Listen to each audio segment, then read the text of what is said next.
et ton impact dépend de ta fidélité à cela. Mais voici l'avertissement.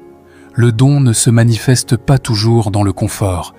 Parfois, il se révèle dans l'inconfort, dans la frustration, dans ce qui t'agace profondément. Pourquoi ? Parce que ce que Dieu t'appelle à résoudre est souvent ce que tu ne supportes plus de voir. Les bâtisseurs ne supportent pas le désordre. Les enseignants ne supportent pas l'ignorance. Les leaders ne supportent pas le chaos. Les intercesseurs ne supportent pas l'injustice spirituelle. Ce qui te révolte n'est peut-être pas un défaut, c'est peut-être un indice, mais beaucoup font l'erreur fatale. Ils ressentent l'appel, mais ils n'osent pas l'examiner.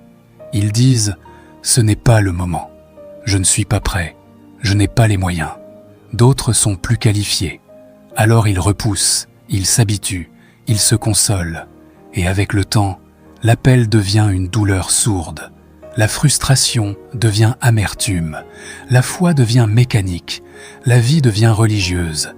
Proverbe chapitre 29, verset 18 dit « Quand il n'y a pas de révélation, le peuple est sans frein. Sans révélation, on vit au jour le jour.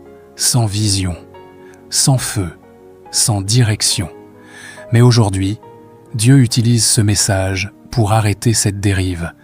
Voici une première technique simple, mais extrêmement puissante. Pendant les 7 prochains jours, observe-toi honnêtement. Observe ce qui te donne de l'énergie. Observe ce qui t'épuise.